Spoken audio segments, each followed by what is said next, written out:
Y का whole cube. हमने क्या बताया था, किस फार्मूले पर है ये? a प्लस बी का इसी फार्मूले पर है। अब जरा मैं ये बताओ, a प्लस बी का होल क्यूब फार्मूला किस किस को नहीं आता है? किस किस को नहीं आता है? अरे वाह, सबको आता है, सबको आ रहा है।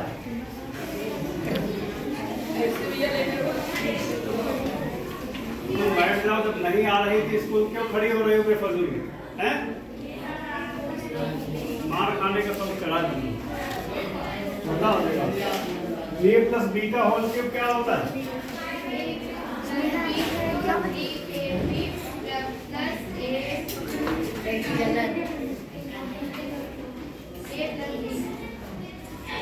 यही होता है। Yes sir. A cube plus B cube plus 3ab और ब्रैकेट में हमेशा हमें याद रखना है कि ए प्लस बी का होल क्यूब का फार्मूला जो होता है A cube plus B cube plus 3ab और ब्रैकेट में। अच्छा, इस तरीके के सवाल करने के लिए अगर हम इसको ए मान लें और इसको बी मान लें, कोई दिक्कत? इसको और आसान करने के लिए हम लोग क्या करेंगे, ए का मान हम लोग मान लेंगे 5। भाई ए के सामने 5 है, ए के सामने 5 है, बीच में फिर इसके प्लस को बीच में लगाए, चाहे तुम लोग यहाँ प्लस लगा लेंगे तो वो फार्मूला बन जाएगा, है ना। बी का मान हम लोग क्या मानेंगे?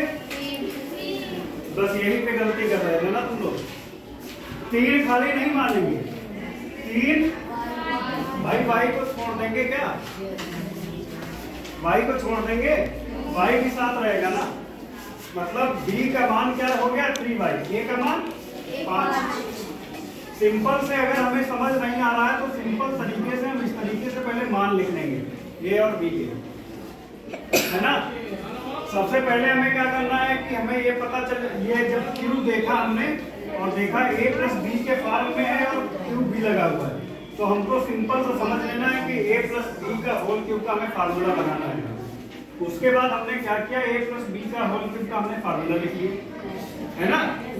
अगर हमें याद भी है तब भी हम लिख लेंगे एक बार, कोई दिक्कत नहीं है ना, ज्यादा स्पेस नहीं जाएगा, लिख लेंगे। फिर उसके बाद और आसान बनाने के लिए क्या करेंगे, हम a का मान और b का मान निकालेंगे। ठीक है, a का मान 5 और b का मान 3y। ठीक है, तो इसमें हमको कंफ्यूजन नहीं होगी। अब क्या करेंगे, सीधा सीधा यहाँ देखेंगे, फार्मूले में जाएंगे, क्या लिखा हुआ है? A cube. ए का मान कितना है? 5। तो हम लोग 5 का क्या कर देंगे भाई? क्यूब, ए क्यूब है मतलब 5 का क्यूब। हमने ब्रैकेट लगा दिया, ना भी लगाते तो कोई दिक्कत नहीं थी, लेकिन हमने ब्रैकेट लगा दिया। कोई समस्या यहाँ तक? फिर क्या देखा हमने, प्लस का निशान लगा दिया। हमने क्या किया, प्लस का निशान लगा दिया। फिर क्या है, बी क्यूब लिखा हुआ है और बी का मान कितना है? यानी 3y का, भाई 3y का क्यूब ही तो होता है ना। ऐसा नहीं करेंगे 3 का ही केवल क्यूब कर दिया और y को छोड़ दिया, मतलब पूरे का क्यूब है 3y का होल क्यूब। ठीक है, a क्यूब और b क्यूब का मान हो गया। फिर हमने प्लस का निशान लगाया, क्या लिखा हुआ है? अच्छा, हमने यहाँ बताया है 3ab लिखा हुआ है, मतलब a और b के बीच, 3a और b के बीच में कोई प्लस माइनस का निशान नहीं है, तो इसका मतलब ये है कि यहाँ पे गुणे का निशान है, छिपा हुआ है। ठीक है, यानी 3 इंटू गुणे का निशान लगा लेंगे हमने। a का मान हमारा क्या है? 5। फिर गुणे का निशान लगा लेंगे। b का मान क्या है? 3y। ठीक, कोई दिक्कत यहाँ तक? फिर इसके बाद ये फार्मूला में क्या लिखा हुआ है? यानी a का मान कितना है? प्लस b का मान। कोई समस्या यहाँ तक? कोई समस्या है? भाई हमने सब फार्मूले से ही किया है, कुछ अलग से नहीं किया हमने। जो फार्मूले में था हमने केवल क्या किया, हमने मान रखे हैं। ए और बी के केवल मान रखे, इसके अलावा हमने कुछ नहीं किया, कुछ अलग से किया वो बताओ इसमें। अब यहाँ पे थोड़ा अब अच्छा मान रख गए, अब हमें क्या करना है, इसको हल करना है। मान तो रख गए, अब हमें क्या करना है, हल करना है। हमने तुम्हें बताया होगा 5 का क्यूब कितना होता है, 5 का घन कितना होता है,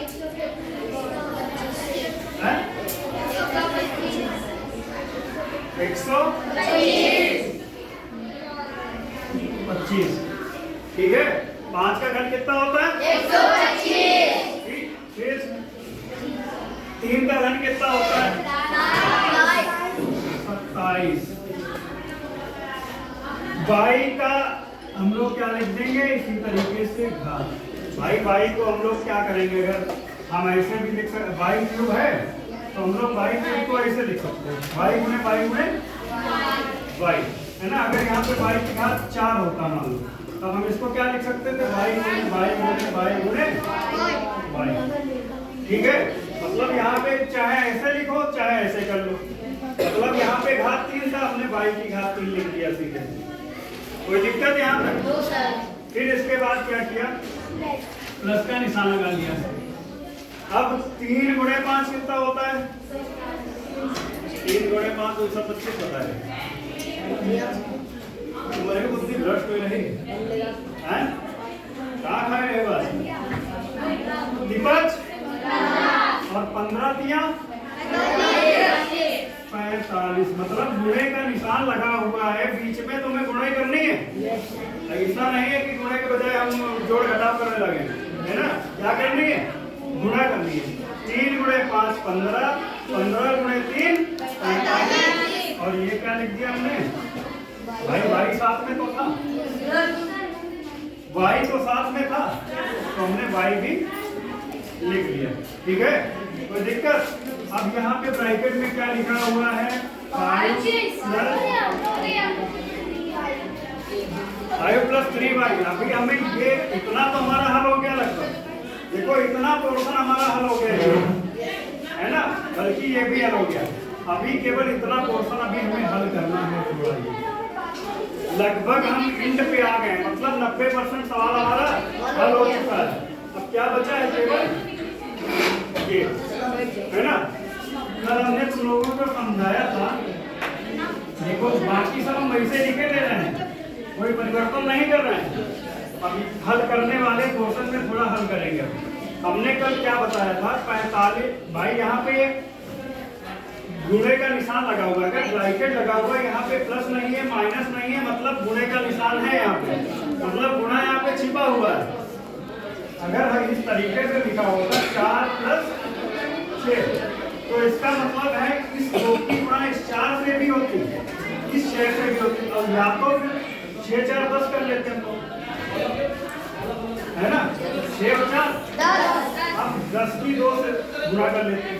यहाँ पे अगर ये मान लो, अगर हम यहाँ पे ये ब्रैकेट हटा दें तो मतलब यहाँ पे गुणा तो लगा ही लगा हुआ है ना, गुणा तो है ही है। ठीक है, इतना समझ में आ गया। अब ये है तुम्हारा एक पद, इस चीज से हमें इन दोनों पदों में गुणा करना है। अगर मान लो यहाँ पे y ना होता साथ में तो 5 3 8 कर लेते हो, लेकिन यहाँ पे y है साथ में, इसलिए जुड़ेगा नहीं। भाई 5 अलग है, 3y अलग है, मतलब ये जुड़ना नहीं है ना। तो क्या करेंगे हम लोग, पहले 45y की गुणा 5 से करेंगे। क्या करेंगे, 45y की गुणा, चलो कर लेते हैं, 55 5 5 से 2 5 चक्कू 20 को, यानी 45 पंचे कितना हो गया, और साथ में क्या है, y को नहीं भूलना है भाई, क्योंकि साथ में y भी है 45 के, इसलिए जब हम इसके साथ गुणा करेंगे तो 225 y हो जाएगा। ये तो हो गई हमारी 45 y की 5 के साथ में, अभी 5 के साथ हुई है, प्लस का यहाँ पे प्लस का निशान है, मतलब यहाँ पे प्लस का निशान लगा देंगे। ठीक है, फिर 45y की गुणा इस 3y से करेंगे। समझ रहे हो? अभी 45y की गुणा 5 से की थी, फिर 45y की गुणा 3y से करेंगे। तो 45y की जब 3 से गुणा करेंगे तो क्या हो जाएगा? 53 15 का 5 3 चक्कू 12 135। अब अच्छा एक चीज और देखना, y यहाँ भी है और y कितने y हो गए? y की घात कितना हो जाएगा? कोई दिक्कत? भाई यहाँ तक कोई दिक्कत है? देखो y यहाँ भी है, y यहाँ भी है, तो y की घात तो हो जाएगा। और यहाँ y एक था, यहाँ y नहीं था, इसलिए क्या किया हमने? खाली एक y रखा है, और यहाँ पे y था, यहाँ पे y था, इसलिए अच्छा और चीज देख लेना। अगर यहाँ पे मान लो एक और दिया होता -4 या कुछ भी दिया होता, -4 अगर यहाँ दिया होता तो हम लोग क्या करते पता है? यहाँ पे क्या लगाते हैं? माइनस, और इस 45y की गुणा इस 4 से करते हैं। ठीक है? या यहाँ 4y होता या 4x होता, कुछ भी होता, मतलब इस 45y की गुणा इस 4x से करते हैं। समझ रहे हो?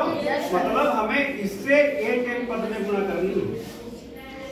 पहले इसमें करनी है, लिख देना है, फिर इसकी गुणा इससे करनी है, लिख देना है, फिर इसकी गुणा इससे करेंगे, जो आएगा लिख देंगे। ठीक ना?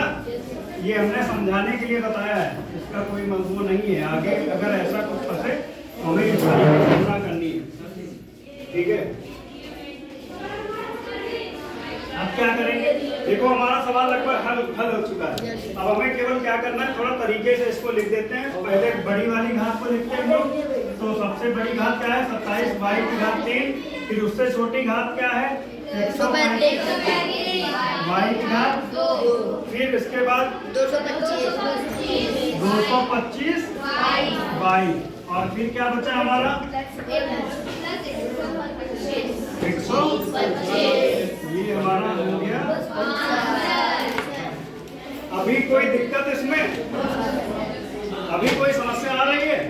अगर कहीं भी किसी भी पद में समस्या हो, हमारे कहने का मतलब ये है कि अगर ये चीज समझ गए गुणा करना और कैलकुलेशन करना इसमें, तो समझ लो बहुत इजी है। अगर नहीं समझ पाए तो फिर बाउंस होगा।